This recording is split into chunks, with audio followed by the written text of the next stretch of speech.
Well, good morning. I got a bit of a late start today. Not that I haven't been up for a while. I woke up somewhere about 3:45. I ended up calling my mom around 4 because I'm just conflicted about this apartment and I don't really know what to do, what makes sense versus what's good for me. And I ended up talking to my mom for, an hour and a half or so. It was one of the longest conversations we've had in a long time. It was good. I was just as open and honest as I could be, and we talked about my life and my relationship and the fallout from it, and it's not fun. But I'm grateful to have family.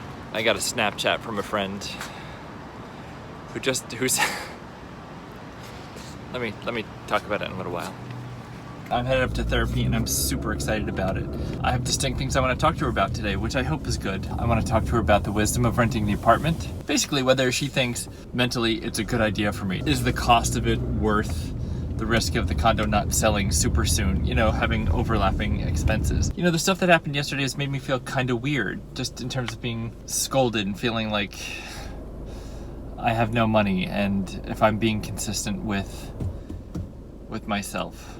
I'm sure there's other things to talk about, but those are things that are definitely on my mind. I started watching a video I think it was from about a week ago, but it was on a day when I recorded like an hour and 20 or an hour and 30 minutes of footage. I don't know how, when it comes to editing, how I'm gonna do that. Like, maybe I should save that for later when I'm more practiced at editing the shorter stuff first, but that's a lot to get through. And I don't really know what my voice is. It's just me talking. So, it's sort of like you have to sift through all of the footage to suss out like what makes a story or what makes a compelling narrative. And a lot of it's me just being circular, talking about the same things over and over again. So I don't know if that makes for an interesting post or not. I know for me personally, me watching me talk about me, I find it kind of comforting. Even if I don't pay attention, having it on the background, it's like having a story be told to me. It's just like NPR, like This American Life or Radiolab. Or even like an audiobook. It's a story that I'm very familiar with, being told in exactly the way I would tell the story, because it's me telling the story. I find myself really able to fall asleep while listening to the story of my falling apart relationship. So how strange is that? I'm sort of trying to edit it and then I'm getting drowsy, so I can't tell if it's super boring or it's super soothing, or maybe both. So I think there's a lesson there I need to figure out. Having these weekly Friday meetings with her are interesting because it's a marker of time, like, okay, what happened between last Friday and this Friday? And there were many times when I wanted to get in touch with her, but I can't remember them now. Part of me is thinking, like, I should write those things down so I can talk to her about them. But then the other part of me is thinking, but I endured and got through them, and now I can't even remember. So is that a bigger lesson about this process? Just get through it. I missed going to the barn today. I wondered if anybody missed having me up there. And my reason for not going wasn't because of him. It was because my condo got shown. Somebody came at 1:30 to look at it. So I had to make sure it was clean and pulled together and ready to show. It takes some work, particularly when you live there. Just hiding all your stuff away and making sure all the sinks are clean and polished and just everything looks appealing to a potential buyer. I think going through the process of staging it and cleaning it and readying it for people to view, I think mentally is good for me because I'm getting used to the idea of it being less and less my house. Which leads me to think that renting a place sooner would be good because the things that I've moved out, I can move into a new place. So I can sort of like dovetail. Is that good? Yeah. Move out from one and into another with a little bit of grace and not pressure. I know financially it's a little risky because I'm assuming the place will sell soon, but what if it doesn't? And that's risky. I will touch base afterwards. Hopefully good things come from this. And I hope your day's going well. And thanks for hanging out with me. Your being around really is meaningful, even on this very virtual level right now. So, cool. I will see you later. Amazing. It's great. And today It was a combination of hard stuff to talk about and some laughter and some tears, and it went all over the place, but I come away feeling awesome. What I like to, like we started and I talked about the fact that I like her so much and I tell people about her, but it's strange that I don't ask any questions. Like the nature of the relationship is such that it's very one-sided, and that's a weird feeling for me because I'm a question asker. Like I like to know about people, and she totally gets it, but it was, you know, the mechanics of the situation like that's how it works. And someone like me who is accommodating to others, she said, whatever, it doesn't need to go into the thing. She's just great and I get it, but I felt like we had a nice just little connection about who I am as a person and stuff like that. We had a really good talk about the apartment and what it means on a personal level and in terms of taking control of things I can control versus my fear of moving into an apartment on a time schedule that people don't approve of and if they'll think less of me. And that really triggered me. Like that was really upsetting to think that I'm a little afraid of doing things that other people aren't happy about. And it's a weird comment on sort of autonomy and loneliness and judgment.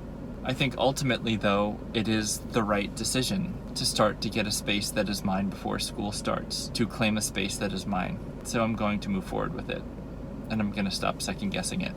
I'm just going to do that. So a week from now, I should have an apartment. That'll be interesting. We talked about what transpired yesterday at the barn in terms of bygones being bygones and me telling no, and then the things I said to him and the fact that he told on me, which he thought was hysterical.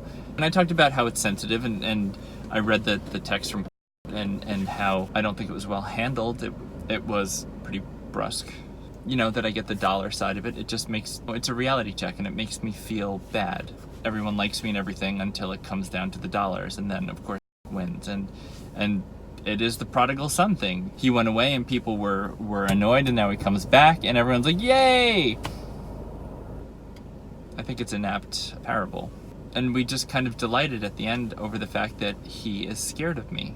He went and told because he's scared of me. He thought he could just come in and be like, hey, bygones, we got bygones. I'd be like, okay. And instead I said no, and he got scared. And like a little bitch, he went and told. And she started out by calling it a little silver lining, and then she went on to say, no, it's a really big silver lining right there. You know, you can be at the barn and see him and just kind of smile to yourself knowing he's scared of you. And when I brought up the idea that I'm not a bully, and she said, yeah, it's the way in which this situation came about. So the things I did yesterday weren't me bullying him. It's a response to a stimulus. And I happen to agree. That's true. I responded to what he did, what they did. And I have no doubt at some point I will go to the barn and he will be there and she will be there. And that will be a different kind of challenge, a different kind of difficult.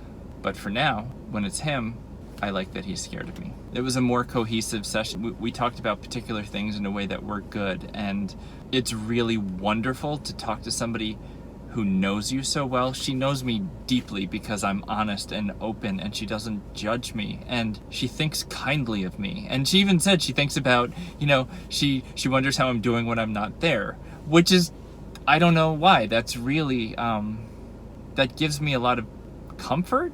It makes me feel less lonely. Like it's somebody else who cares about me. And I'm grateful for that. I'm super, super grateful. It is funny though, when I go in there feeling normal and then we'll talk about one particular thing and it does trigger and I get choked up, or, you know, she can read my face. So she'll be like, hey, what's going on there? Like that's the kind of person I want in my life. You know, I want someone who knows me well enough to know me without talking, you know, to look at me and be like, oh, okay, come here, you just need a hug, or you just need blah, blah, blah, or you got something on your mind, talk to me. Because I have tried, and I think I very much am that person, and I would like to have that reciprocated, that level of investment and care and attention. And I don't think I got that in my marriage that's ending, but I think that's something I would be looking for going forward. Someone who cares about me, like in a genuine mental, emotional way. Got some froyo. I got banana pudding froyo with a couple vanilla wafers and a little bit of chocolate and a little bit of chopped almonds. Yeah, that was great. And then I went to Trader Joe's and I just got a little bit of food because when I get hungry, I tend to just eat peanut butter out of the jar, and that can't be good for my physique. So I got a little bit more healthy stuff, and hopefully I'll be smart and do that. I'm feeling really encouraged about the apartment. I feel good about our talk. I think I should just lock it in. I think I just need to make this confident act, do this thing, get a place on my own for the first time in my life, and commit to it, and then I can move stuff in. And you know, I'm not trying to be shady, just and whatever is mine, I can move over there, and whatever needs to get divided between her and I, we will divide. It's what she's done. She's taken her stuff and gone away and set up a new life. So I think it's time I do that. I'm fairly confident that this is the right move. I think my peace of mind is worth it. I do intend to tell nobody. It doesn't need to be anybody's business. It will be my thing. I'll move in. My wife doesn't need to know. It's not relevant. I mean, I don't know where she lives right now. So I got a text from the realtor saying that the condo wasn't a good fit for the guy that checked it out today. So, okay, that's a whole lot of time wasted. I guess that's what the process is. It's a fair amount of work to just like clean and organize and vacuum and do the floors and do all the things you got to do, particularly when you have a dog that sheds a lot, to show a house. I think the ability to take the dog somewhere else, particularly if it's into the school year and they're doing showings, that would be good. Yeah, I think she's cool. I think when she told me that she wonders about me when I'm not around, it was just sort of like, oh, I wonder about you too. I do like talking to her though. I like making eye contact with her. There is depth there, and there is a soul, and I wish we were friends. I wish we hung out, because I'd like to know more about her.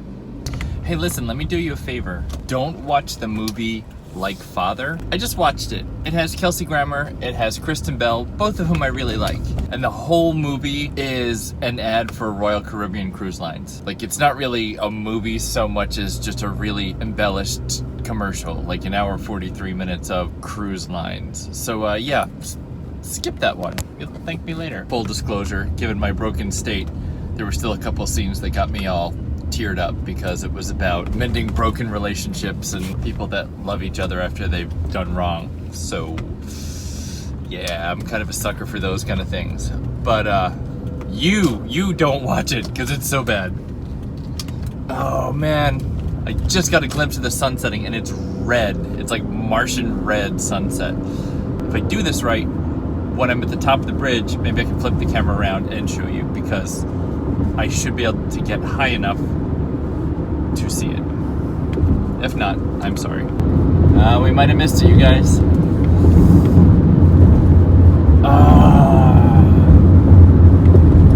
It was too fast. Well, let's go over the bridge together anyway.